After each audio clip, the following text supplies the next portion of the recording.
Selamat sore dan selamat datang. Welcome and good evening. I would like to begin today's event by acknowledging that while I'm currently located in Indonesia and not standing on country at this time, I pay my respects to Australia's Aboriginal and Torres Strait Islander peoples, the traditional custodians of country throughout Australia. I pay particular respects to the Yongwa people, the cultural custodians of the Yidaki or Didjeridu, which we will learn more about in today's exhibition. I also pay particular respects to the Ngunnawal, Ngunnawal and Ngambri peoples who have lived on the country upon which the National Museum of Australia stands for more than 20,000 years. I extend my respects to any Aboriginal or Torres Strait Islanders joining us today and their leaders past, present and emerging.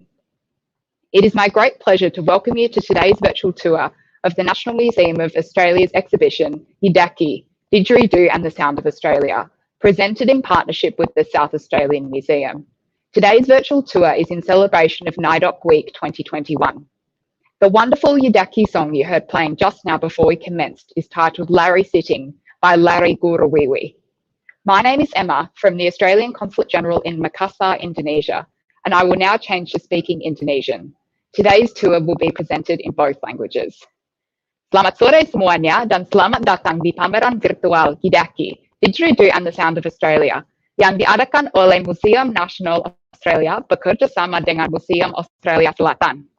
Nama saya Emma dari Konsulat Jenderal Australia di Makassar. Acara virtual hari ini diselenggarakan Konsulat Jenderal Australia di Makassar bersamaan dengan Kedutaan Besar Australia di Jakarta. Pameran virtual kita hari ini menjadi salah satu bagian dari perayaan Pekan NAIDOC 2021 yang dirayakan setiap tahun untuk menghormati sejarah, budaya, dan prestasi penduduk suku asli Australia. Jika ini adalah pertama kalinya Anda bergabung dengan kami di salah satu acara virtual kami ajak teman-teman sekalian untuk memfollow akun sosial media Konsulat Jenderal Australia di Makassar dan Kedutaan Besar Australia di Jakarta, yaitu di Twitter @konjenmakassar dan @dubesaustralia, di Facebook Australian Consulate General Makassar dan Australian Embassy Jakarta, Indonesia, dan di Instagram @konjenmakassar dan @kedubes Australia. Untuk mengetahui event-event kami selanjutnya. Pameran kita hari ini akan bercerita mengenai orang Yongwa di timur Laut Arnhem Land yang terletak di wilayah utara Australia, serta pemeliharaan instrumen yang mereka kenal sebagai Yidaki. Orang Yongwa menjadi suku yang terkenal di Indonesia karena mereka memiliki hubungan dengan Pelaut Sulawesi Selatan yang setidak-tidaknya mulai sejak tahun 1700-an. Pelaut Sulawesi Selatan memakai kapal tradisional Padewakang untuk berjalan ke timur Laut Arnhem Land, seperti yang ada di latar belakang saya. Hubungan ini menjadi salah satu hubungan antar masyarakat pertama untuk Australia dan merupakan cikal bakal awal hubungan Australia dan Indonesia. Walaupun pameran kita hari ini virtual, namun tetap akan interaktif. Untuk teman-teman yang ingin bertanya tentang pameran kita hari ini, baik mengenai salah satu karya seni yang akan dipamerkan, maupun mengenai suku Yongwa atau instrumen Yidaki pada umumnya, silakan menulis pertanyaan Anda di bagian komentar dalam live stream di halaman Facebook Australian Consulate General Makassar atau di kanal YouTube Kedutaan Besar Australia Jakarta. Juga, di akhir acara kami akan mengadakan kuis yang jawabannya bisa kamu dapatkan selama acara tur virtual ini berlangsung. 5 pemenang dari kuis tersebut akan dapat hadiah yang termasuk teh khas Australia dari gift shop Museum National Australia yang rasanya kakadu plum, serta beberapa merchandise dari Kedutaan Besar Australia. Oke, tidak perlu menunggu lebih lama lagi. Ayo kita mulai. Pertama-tamanya, saya mengundang Konsul Jenderal Australia di Makassar, Ibu Bronwyn Robbins, untuk memberikan sambutan awal untuk menjelaskan lebih banyak tentang hubungan antara orang Makassar dan Yongwa, serta pentingnya acara kita hari ini. Assalamualaikum. Good afternoon, good evening, and welcome to this virtual tour of the Yidaki, Didjeridu and the Sound of Australia exhibition at the National Museum of Australia, presented in partnership with the South Australia Museum. I would like to begin by acknowledging all Aboriginal and Torres Strait Islander leaders, past, present and emerging, who are joining us for today's tour to celebrate the Yongwa people of Northeast Arnhem Land, their custodianship of the instrument they know as Yidaki, and their historic relationship with seafarers from Makassar since at least the 1700s. Sekarang saya akan berbahasa Indonesia. Setiap tahun di bulan Desember, pelaut dari Makassar akan melakukan perjalanan panjang dan berbahaya ke Arnhem Land.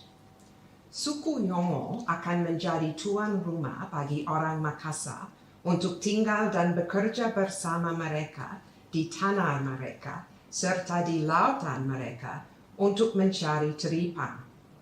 Sebagai imbalannya, orang Makassar membawa banyak benda berharga dan mengubah hidup suku Yongwa, termasuk dengan kain, pisau logam, kapak, dan baja. Hubungan orang Yongwa dengan orang Makassar terus menginspirasi seniman dari kedua komunitas tersebut hingga hari ini.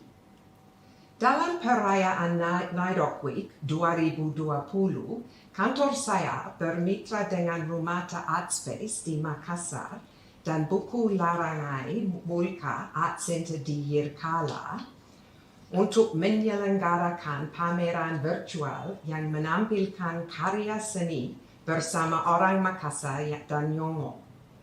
Karya seni ini termasuk kolaborasi lanjutan dari pembuatan pot di Takala, Sulawesi Selatan yang dikirim ke Yirkala untuk dilukis oleh seniman Yongwa. Produksi bersama pot hias antara orang Yongwa dan orang Makassar ini melambangkan kebangkitan kembali hubungan yang pernah putus dan menginspirasi orang Yongwa untuk terus menemukan pecahan pot yang ditinggalkan orang Makassar di tanah mereka. Kolaborasi ini akan dipamerkan pada Triennial of Contemporary Art Asia Pacific mendatang di Queensland Art Gallery dan Gallery of Modern Art.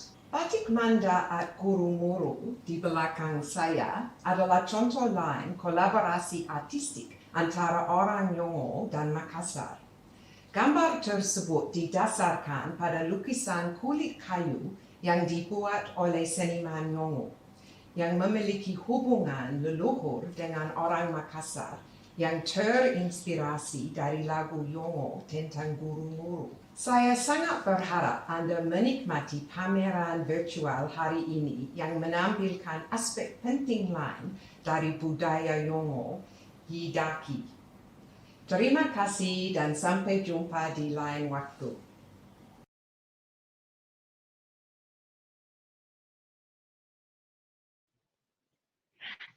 Terima kasih banyak Ibu Konjen.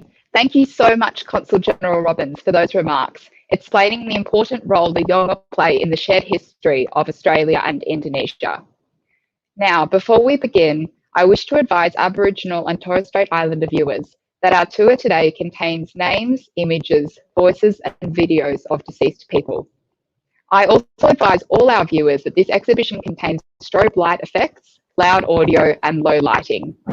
Sebagai informasi untuk semua penonton, pameran kita hari ini mempunyai efek pencahayaan strobo, suara keras, dan tingkat pencahayaan yang rendah.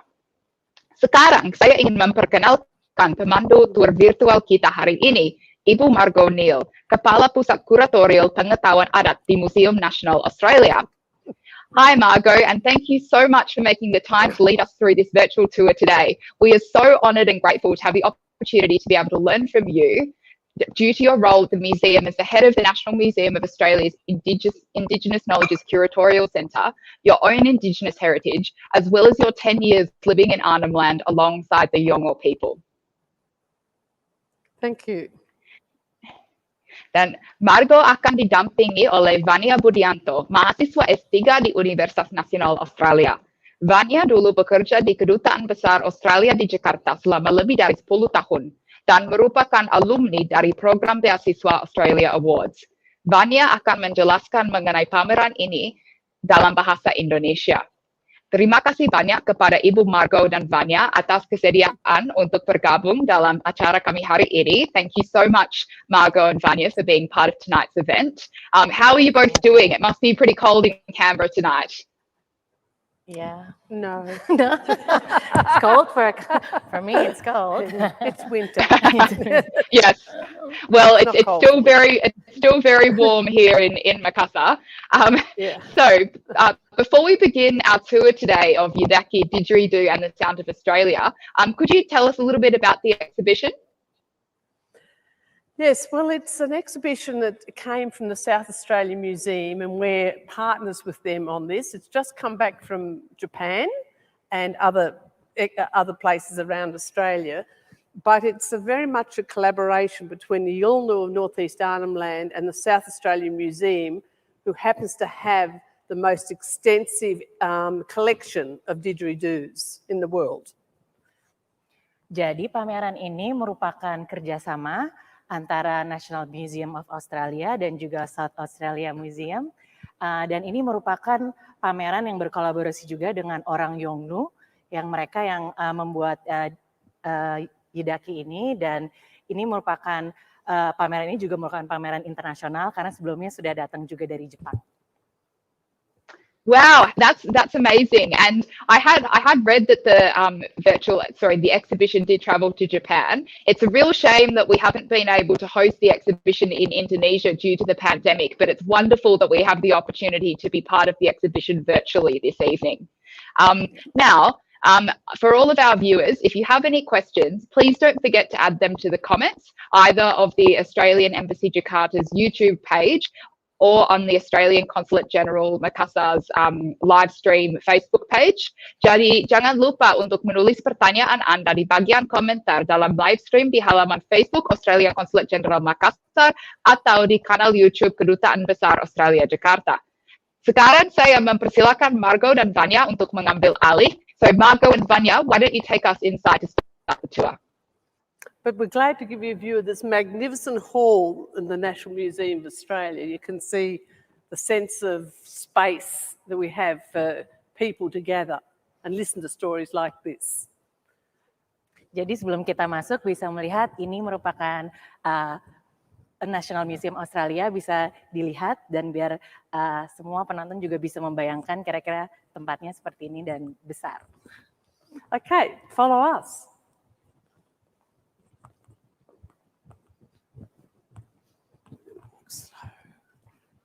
Did you count to 3? Did you?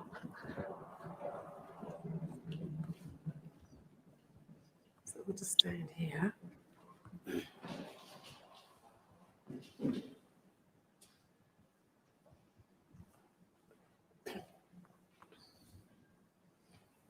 So as you can see, we've just entered the foyer, if you like, of the exhibition, as you heard, is Yidaki, Didjeridu and the Sounds of Australia.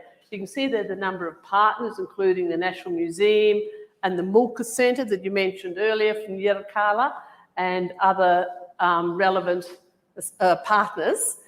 And I think importantly, you'll see one of the main characters that you will see through this exhibition, who in fact is the most important elder for the Didgeridoo, called Jalu Guruwuri.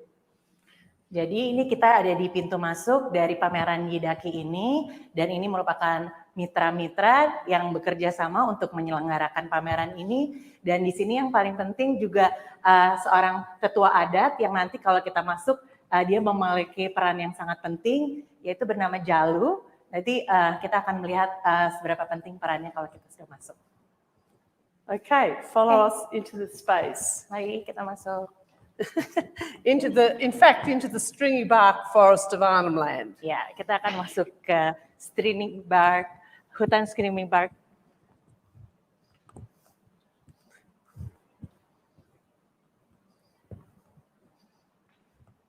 Is this the one?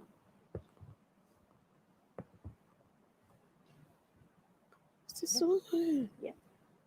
What you'll see in here is a recreation of the stringy bark forests in Arnhem Land, where the didgeridoos come from. They come off the branches of trees, and we'll tell you more about that in a minute.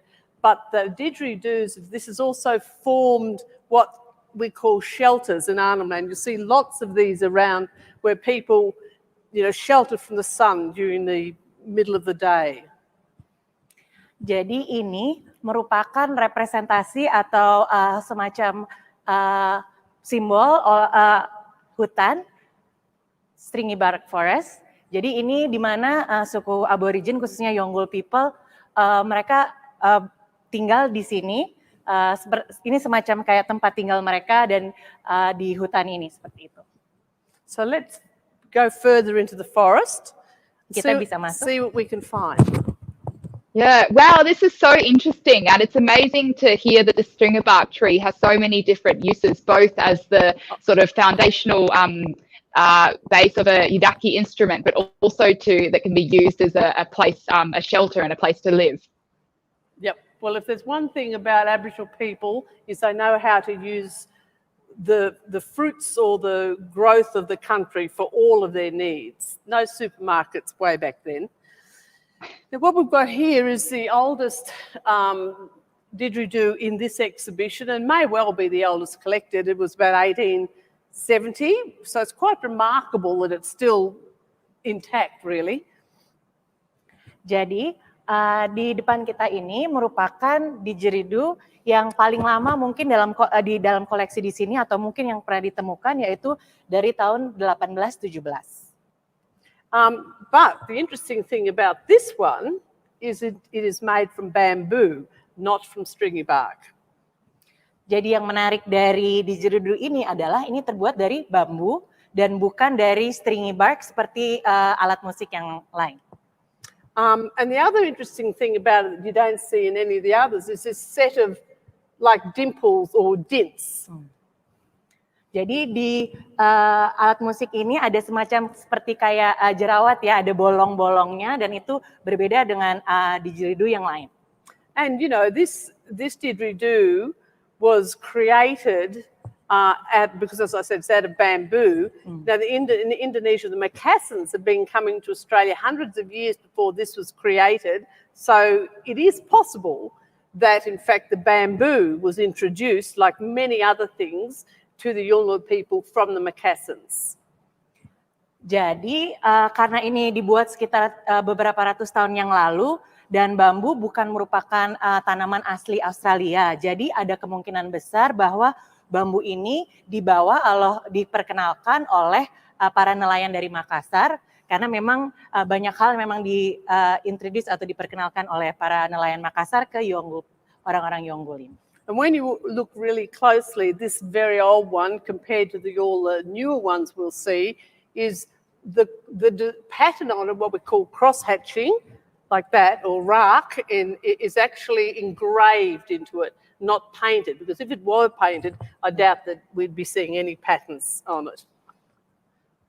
Yang membuat ini berbeda juga adalah ini semacam kayak ada ukiran-ukiran yang sangat halus, bukan dilukis seperti biasanya bagaimana Didjeridu lainnya. Jadi itu yang membuat ini berbeda dan karena ini diukir jadi masih ada dan masih kelihatan sampai sekarang.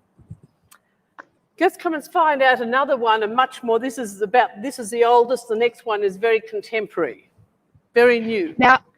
Now, Margot, do you mind if I just ask you a quick question? That was a really interesting point you made about the bamboo potentially being introduced by the Macassans. Yep. Are you able to tell us a little bit about some of the other things that perhaps the Macassans and the Yongwa people may have shared during their early interactions?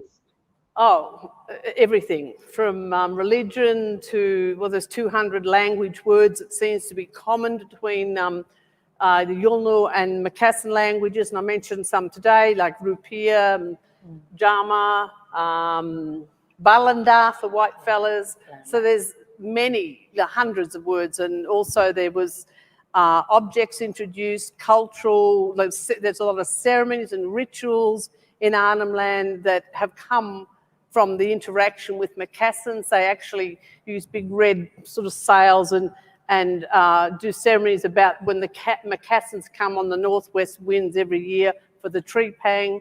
There's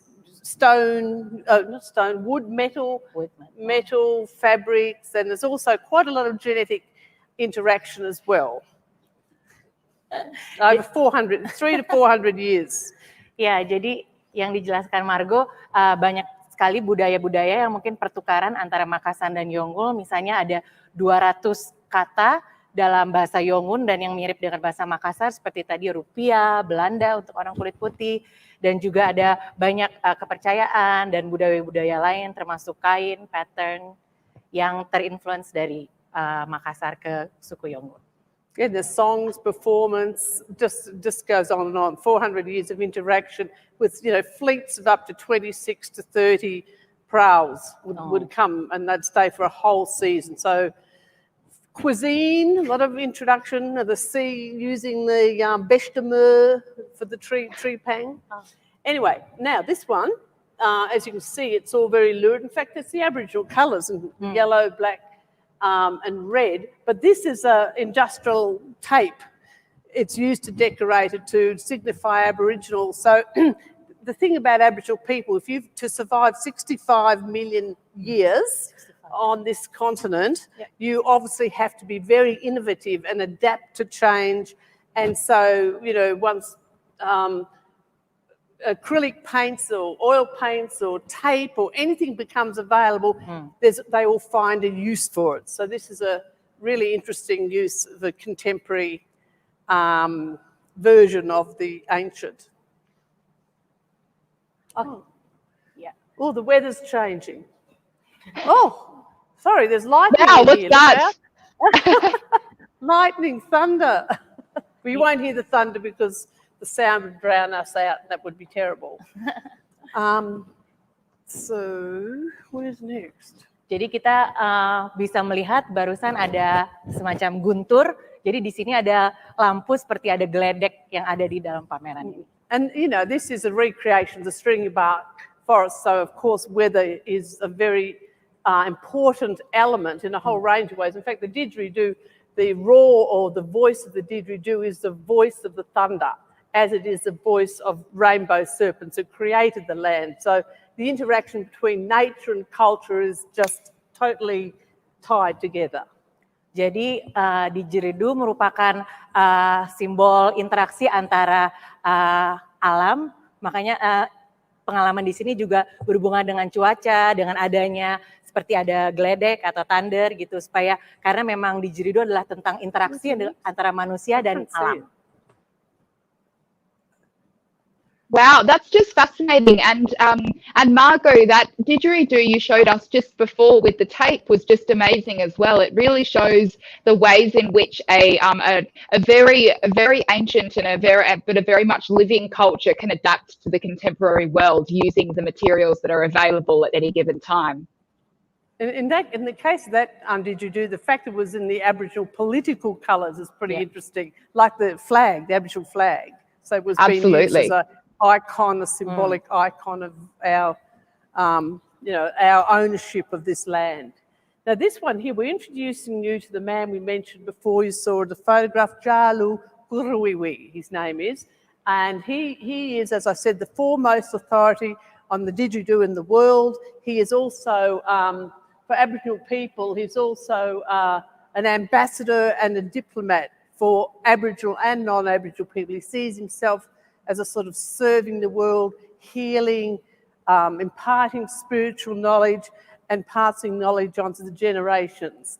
Just like he's been compared with, he's our Dalai Lama.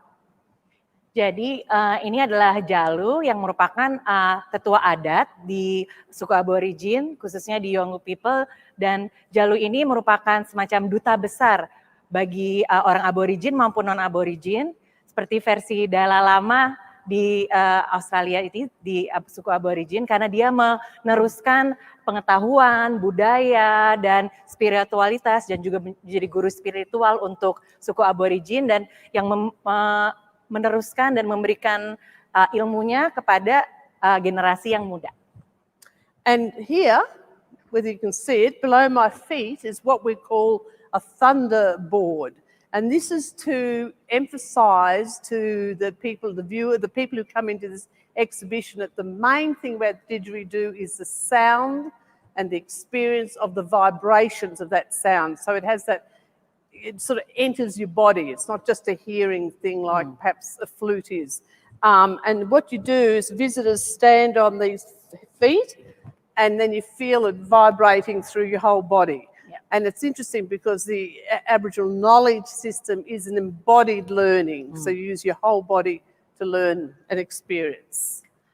Jadi dalam pameran ini merupakan Thunderbolt atau karena ketika kita didjeridu bukan hanya sesuatu yang didengarkan, tapi juga bisa dirasakan, terutama dari getaran. Jadi kalau berdiri di sini akan berasa getarannya, karena didjeridu sendiri itu adalah dalam konsep aborigin bukan sekedar apa yang didengar, tapi dirasakan, dan konsep of embodiment, jadi merasuki tubuh kita, seperti itu. Because if you remember, the Aboriginal language, like many, was not a text-based language, and you learned through the didgeridoo was telling stories, because a lot of the playing is actually talking into it, and all these other performances are storytelling, and we'll move on to the song lines. Jadi didjeridu itu bukan karena di aborigin itu tidak ada budaya untuk menulis, jadi semua cerita dan sejarah diturunkan dengan cerita, dengan suara, dan dengan lagu-lagu, tarian, dan melalui budaya, bukan dengan tulisan. Now, you may have heard of the term dreamings or dreaming tracks, which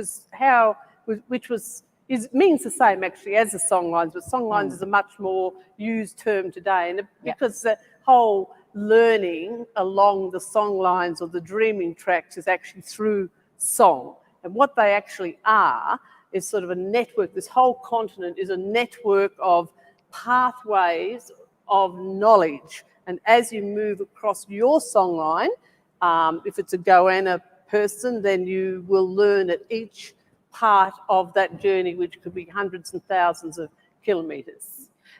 Jadi untuk suku aborigin, bagaimana mereka meneruskan ilmunya atau sejarahnya adalah dengan menggunakan konsep songline, atau mungkin ada yang bilang dream track, yaitu sebuah perjalanan. Jadi tiap suku akan punya perjalanannya yang akan menuntun mereka dalam bentuk mimpi, dan itu mengelilingi benua Australia ini. So, in other words, our history and our identity is in the land and the features of the land. Jadi sejarah dan identitas kaum aborigin itu ada di dalam di tanah dan di seluruh tanah dan alamnya. So this is an example. There'd be a whole lot of, if this was Jalu's songline, well, it'd only be a very small one site on a very long songline, but he'd have a whole lot of stories about why this water's there, why the island is there, why the sand is the colour it is, when the westerlies come, when the fish are running, everything you need to know to survive in that in that country is all embedded or in the features of the land, and that's part of his songline. Jadi misalnya contoh songline Jalu misalnya adalah contoh di sini adalah bagaimana pengetahuan tentang mengapa pasir ini bisa putih, mana daerah-daerah yang bisa dijalani, itu adalah bagian dari songline seseorang. Jadi itu yang akan menuntun mereka, jalan mereka dalam kehidupan dan bagaimana mereka bisa survive dalam kehidupan. So in other words, it's his library of knowledge, his archive. Jadi merupakan sebuah perpustakaan kehidupan. And his songline is very particularly the Bara Bara, the west wind, which is interesting because it's the northwesterly winds that brought the Macassan prowls to Arnhem Land, and then it was I don't quite know, but the southeast wind or another wind that took them back at the end of their time here. So they were using the weather, and this happens to be Jalu's songline. Jadi songline dari Jalu merupakan angin barat merupakan salah satu bagian dari songline Jalu, dan itu merupakan juga angin yang membawa para nelayan Makassar menuju bagian utara Arnhem Land Australia. And here we have Jalu's, he made this particularly for this exhibition and was painted by his wife. And it's interesting that it shows us, in fact, the serpent or the snake or the serpent, but it is the serpent that actually, in Arnhem Land called Yulungor, that actually created the land, the people, the waterways, gave them the rules for living, social kinship systems, everything was given by this rainbow serpent. Now this is look at it narrows and it's very wide at the end, so it have a really deep sound, which is the voice of the rainbow serpent. Jadi Didjeridu ini dibuat oleh Jalu dan dilukis oleh istrinya Jalu, dan ini ada gambar kalau kelihatan adalah rainbow serpent atau ular pelangi ya, yang dimana dalam kepercayaan orang aborigin adalah itu yang menciptakan tanah dan kehidupan mereka, dan ini merupakan simbol kehidupan, dan juga untuk suaranya itu karena ini besar, jadi ini akan ada suara yang besar, suara yang kencang keluar dari Didjeridu ini. And this voice, the Didgeridoo harnesses the wind and takes the power from the wind to engage in ceremonies like assisting the passage of young boys into manhood, ceremonies about that, or helps for the passage of the deceased into their ancestral homes. Jadi Didjeridu ini menggunakan suara angin ya untuk memperkuat suaranya, dan dipakai untuk acara-acara adat, misalnya acara adat untuk anak laki-laki kecil yang beranjak dewasa, ada acara adat mereka. Jadi ini memang dipakai untuk acara-acara adat oleh suku Yongnu. And it is the original Australian musical instrument, but it's much more than a musical instrument. But it has spiritual healing powers, used for diplomatic purposes, exchange ceremonies, and also for just playing around the fire. Jadi Didjeridu bukan hanya sekedar alat musik, tapi itu juga merupakan bagian spiritual, bagian budaya dan kehidupan orang aborigin, dan juga dipakai juga untuk mereka biasanya bersantai dan bermain api. Jadi banyak manfaatnya, dan itu bagian dari kehidupan, bukan hanya sekedar alat musik. So let's just a question? No, sorry. Yes, it's Emma here. I just thought I'd ask a couple of questions that are coming in from the audience.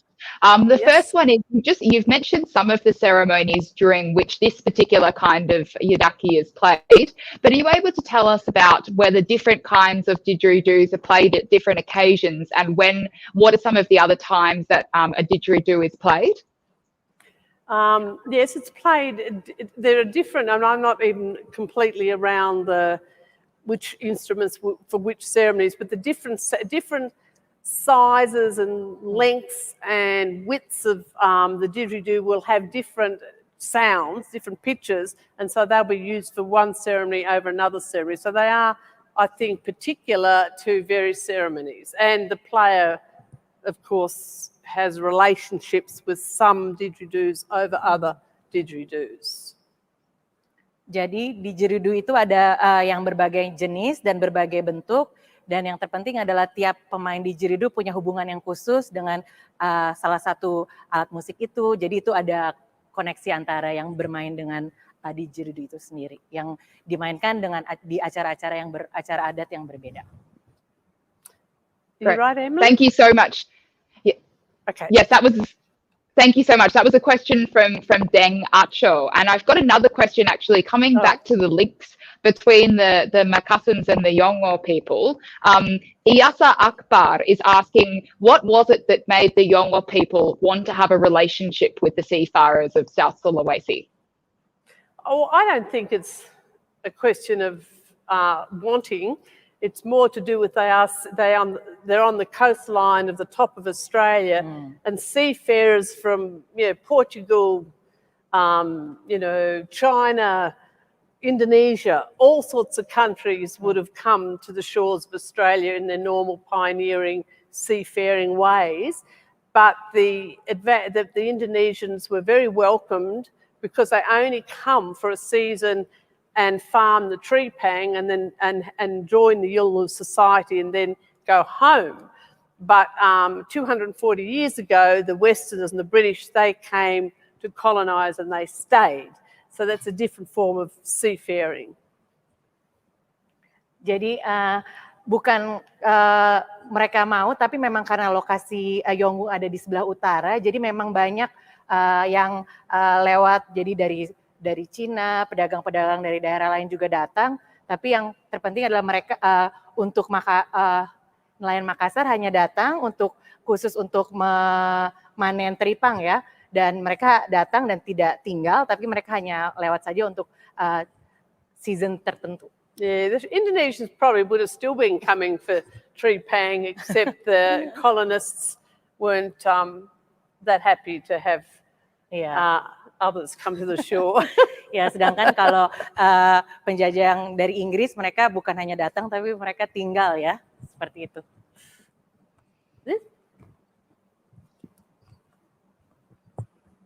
And just while you're walking, Margot, I might ask another question from the audience. So this is from Siti Jiwaya, who asks whether there's any contribution that you're aware of that relationship between the Yongwa and Makassans to the making of Yidaki. No, I don't actually know, but I suspect so. The fact that bamboo, there are didgeridoos made in bamboo, and it's sort of mentioned in the songs and so on. I would suggest it probably, because Aboriginal people, and it's only conjecture, because Aboriginal people would use anything they found. When the colonisers came with glass, they'd use them to make spearheads, and whatever they found, they'd find some use for. So then there's no doubt that Makassans bought bamboo, and it's a much more convenient, less work. You just pick it up and cut the top and bottom and you've got one. Whereas what I'm going to tell you in a minute about how these ones were created, then I would see that they would find that very convenient to use the bamboo. Mungkin tidak ada pengetahuan secara khusus apakah ada pengaruhnya, tapi menurut pengamatan Margo, kemungkinan dengan adanya bambu itu bukan influence dari orang Makassar, dan karena suku aborigin ini mereka sangat kreatif ya, jadi menggunakan barang apa yang ada untuk membuat alat-alat seperti didgeridoo. Jadi mereka akan menemukan benda apa seperti bambu atau apapun yang ada di sekitar mereka untuk membuat didgeridoo. Dan seperti yang nanti akan dijelaskan juga. I don't know whether you can see that. This is Jalu's wife, Dobia, actually painting that didgeridoo we just saw. See, she's doing the cross-hatching, and they had the snake down the middle. And she'd be sitting under some form of shelter that we spoke of before. And that brush is made out of hair, often human hair, but in this case, she cut a piece off her dog and tied the string to the wood to make the paintbrush, to do the fine work. Ya, Ini di video ini bisa dilihat, ini adalah istrinya Jalu yang sedang melukis Didjeridu yang tadi kita lihat di sana, dan dia menggunakan lukisan dan juga cat, tapi juga menggunakan rambut dari anjingnya sendiri untuk menggambar yang tipis-tipis yang halus seperti itu. Wow, that's amazing. Now I might just quickly jump in and say, because I think we've got a few of our viewers who have just joined us. Jadi untuk mereka yang baru saja bergabung dalam live stream ini pameran virtual dari Museum Nasional Australia. Ada pameran namanya Yidaki, Didjeridu and the Sound of Australia. So for those of you who have just joined, we're live from the National Museum of Australia, doing a tour of the National Museum of Australia's temporary exhibition, Yidaki, Didjeridu and the Sound of Australia, which is presented in partnership with the South Australia Museum. Okay, back to you, Margot and Vanya. Okay, so what you see here is 4 stages in the development of the didgeridoo. So in the first stage, which is this one here, it's still got, they've cut a branch off a stringy bark. And, hang on, first of all, they're going and knocking the branches to hear whether they're hollow or not. The ants, the termites hollow out these branches and they're the only ones they're interested in. So they'd be knocking on all of the branches. When they hear a hollow one, they chop the branch down and after that they strip all the outside bark off and you end up with this more clean skin. Jadi ini adalah 4 tahapan pembuatan didgeridoo. Yang pertama, mereka akan mengetok dulu dan mendengarkan apakah ada rayap atau semut putih yang mengosongkan bagian tengah dari pohon ini. Jadi itu yang paling penting adalah tengah-tengahnya harus bolong dan dibolongkan oleh rayap atau termite. And then that's the second stage, and then the third stage here is they've cleaned it up some more and they've actually they'd put various sticks and things down to clean the inside out of ants and anything else that obstructs the sound. Jadi ini step kedua dibersihkan dan ini lebih dibersihkan lagi dengan tengah-tengahnya dengan menggunakan alat untuk mengosongkan supaya ini bisa ada bolongan yang akan mengeluarkan suara. And this is when it's painted up just like you saw a minute ago. And they're often painted with the designs. It's like clan designs, if you like, that belong to your particular group. Okay, yeah. Jadi kalau yang bagian akhir ini adalah bagian dilukis, di mana tiap suku mungkin punya identitas sendiri dan mereka lukisan ini merepresentasikan suku masing-masing. Seperti itu yang membuat unik satu dan lainnya. If we move across here, you'll see some of what we've just been speaking about happening in the bush. They've actually chopped it. That's a huge one. Wow, stripped it clean. You can see all the ashes, and that is the stringy bark forest. That's what it would look like. Ya, ini contohnya yang tadi seperti yang dilihat. Mereka sedang mencari pohon di hutan stringy bark. And you can see lots of images on the walls that you've seen as we've been moving around. The golden light. It's quite a beautiful scene. Wah, keren ya, pentingnya peran alam dalam pembuatan instrumen Yidaki. Like, it's so cool to see the role that nature plays in making the Yidaki, as well as the sort of work of the people. Now, I've got another question from Jovan. I think you answered part of it already. He asks about what does the color mean in the different colors of different didgeridoos. But another question he's got as well is about whether using bamboo instead of the stringy bark tree, which is hollowed out by the white ants, whether the use of bamboo affects the sound quality of the didgeridoo.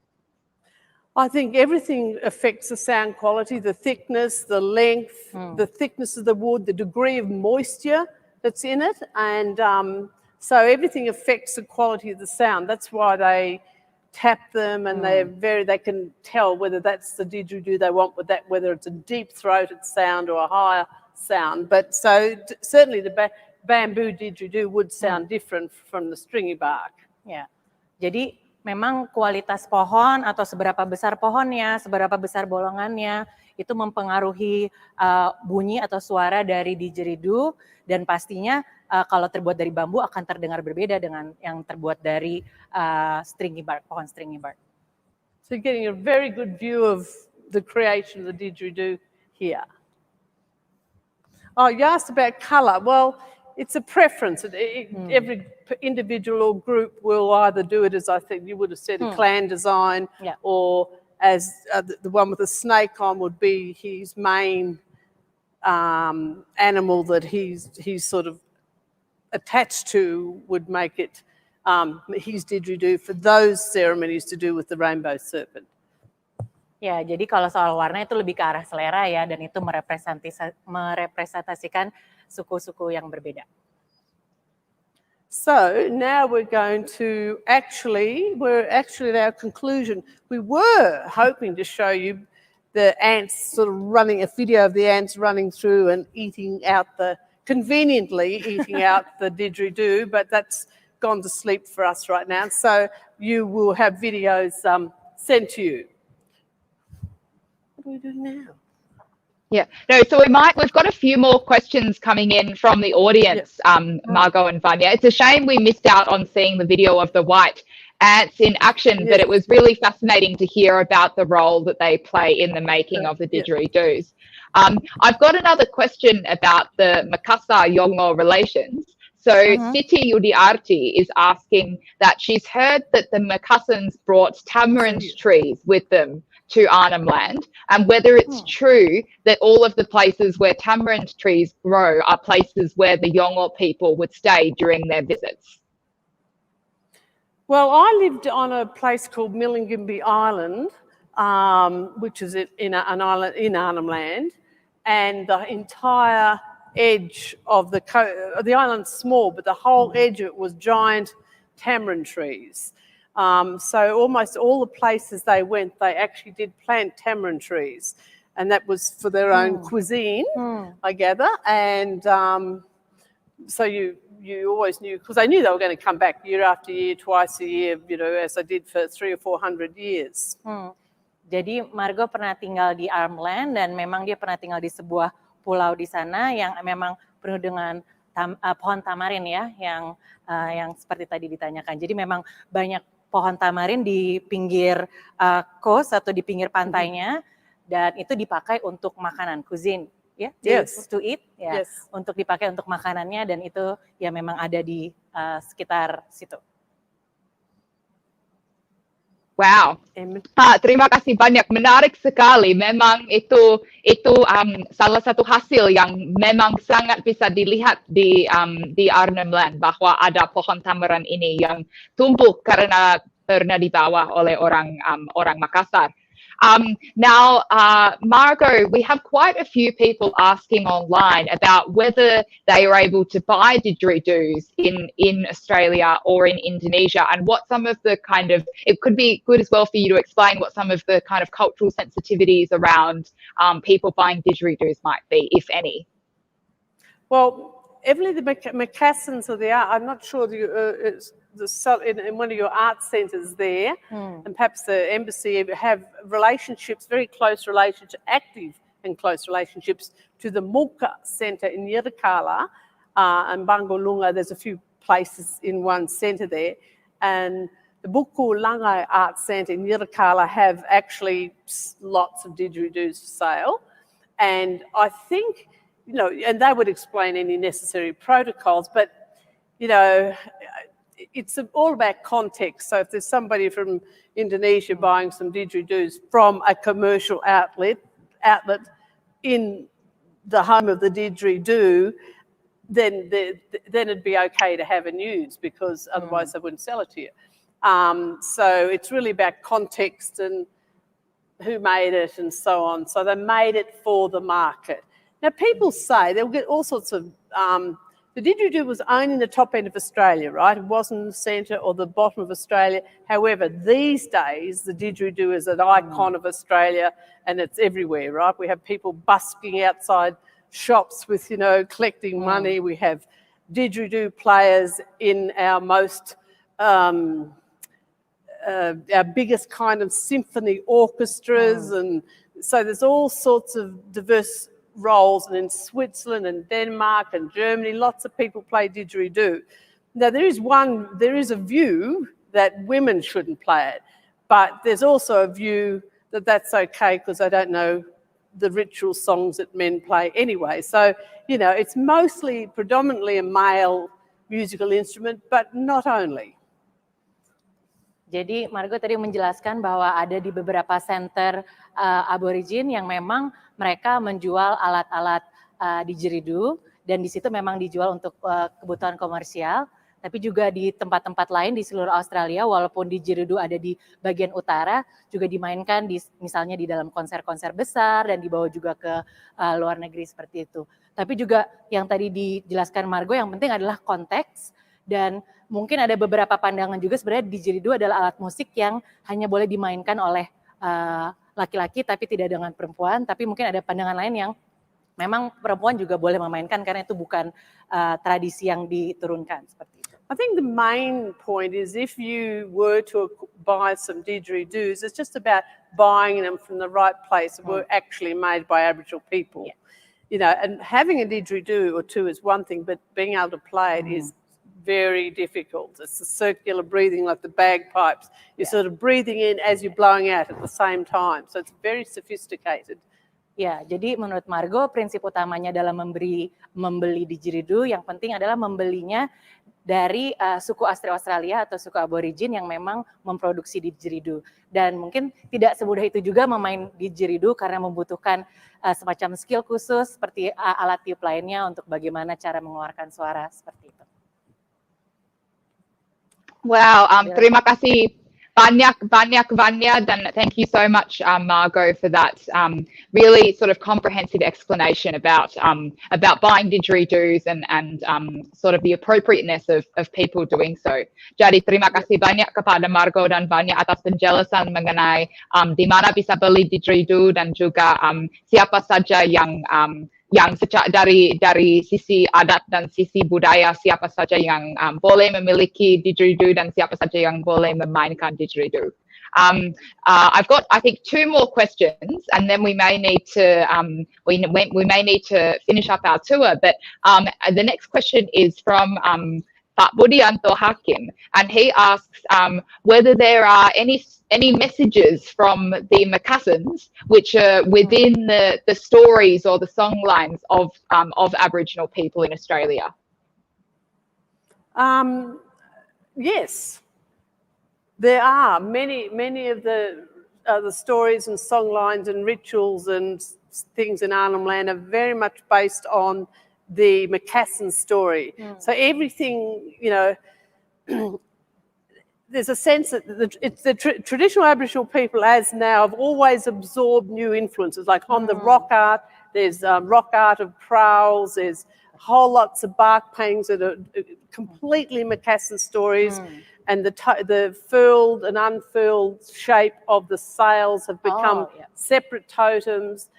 So there's heaps of art and stories and songs and music about the 300 or 400 years of the Macassan interaction. So anything new, like when airplanes came in the First World War, they end up in the art and they end up in stories, and they start doing airplane dances and ceremonies. So everything becomes absorbed and affects the culture, and that's why Aboriginal culture is still here today, because its capacity to change and absorb new influences and change. I mean, went through an ice age and all sorts of things. So yes, definitely very rich songlines about the Macassans.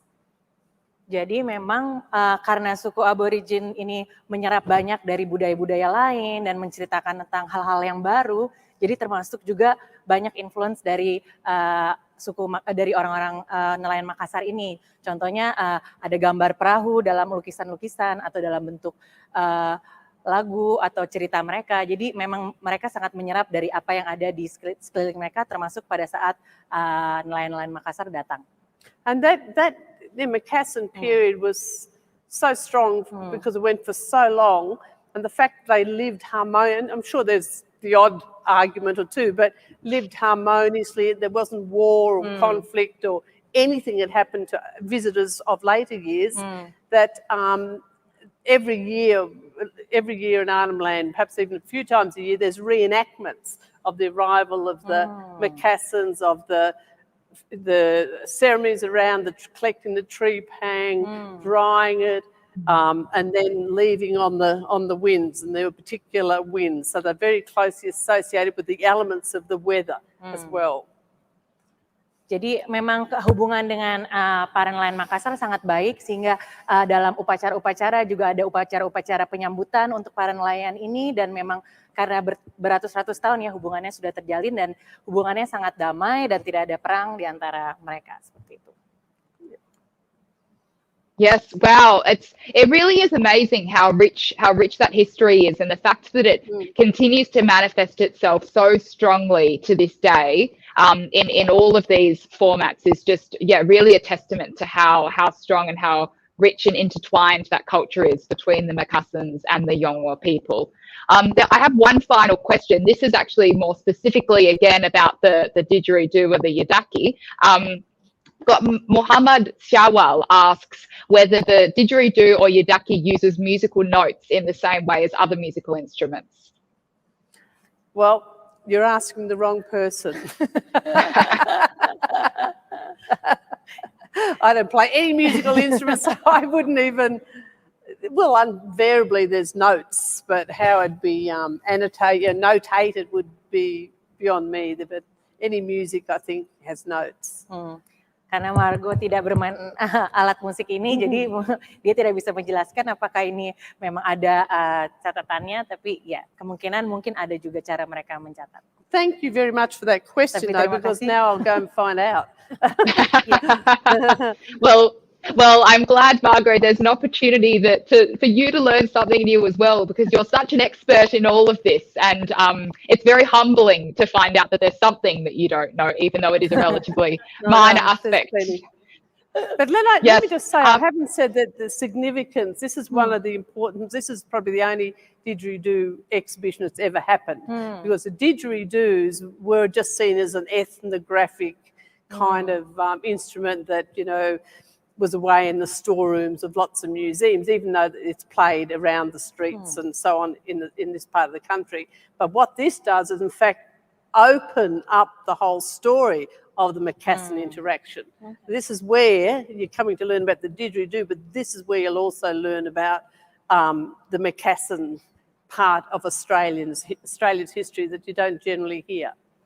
Ya, pameran ini merupakan pameran yang sangat khusus karena memang memamerkan Yidaki dan Didjeridu yang biasanya di tempat lain mungkin hanya dalam bagian kecil ya, dan ini juga bisa mengekspos hubungan antara orang-orang Makassar dengan orang Yongul, dan ini merupakan kesempatan yang sangat baik untuk mengenal dan belajar sejarah tentang semua ini.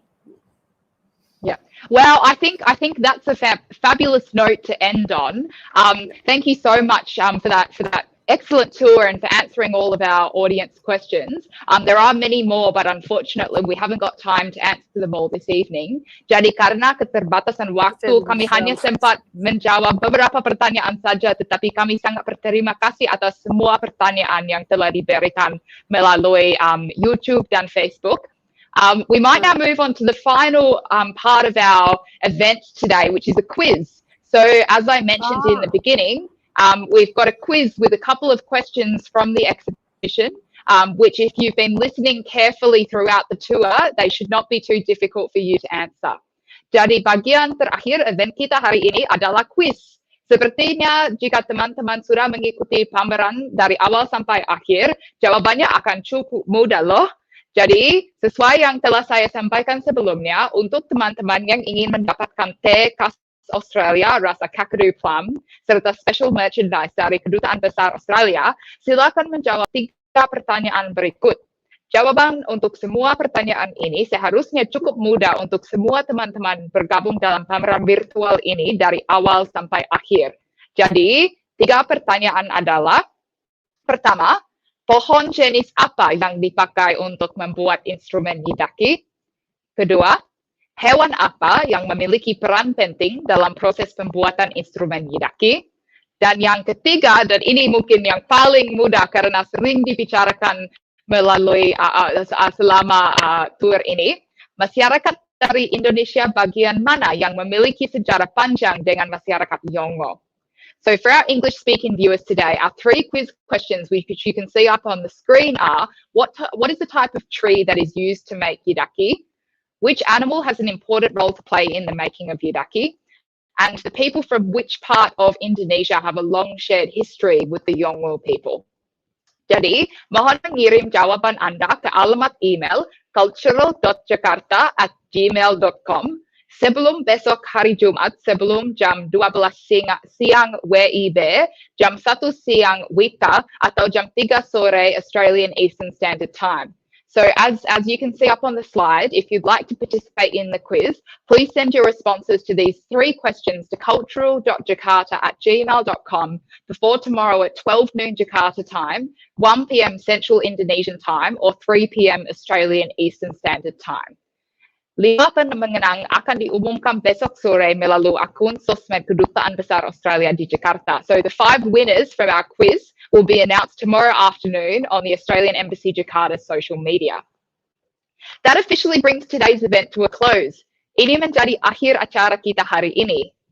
Margot, on behalf of the Australian Embassy in Jakarta and the Australian Consulate General in Makassar, thank you so much to you for making the time to lead us today through the Yidaki, Didjeridu and the Sound of Australia exhibition. We're really so honoured to have had the opportunity to learn from you.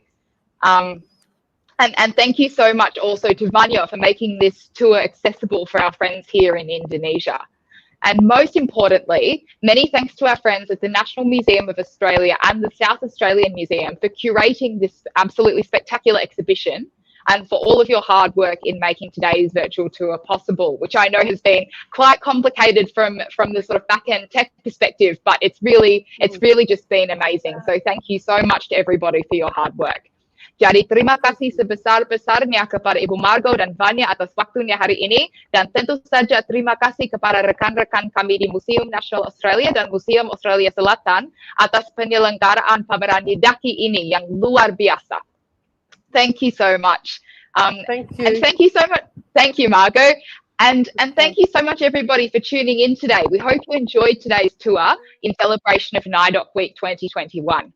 Jadi terima kasih kepada Anda semua atas kehadiran Anda hari ini untuk merayakan Pekan NIDOC 2021 bersama Kedutaan Besar Australia di Jakarta dan Konsulat Jenderal Australia di Makassar. Kami berharap Anda menikmatinya. See you all next time and sampai jumpa lagi.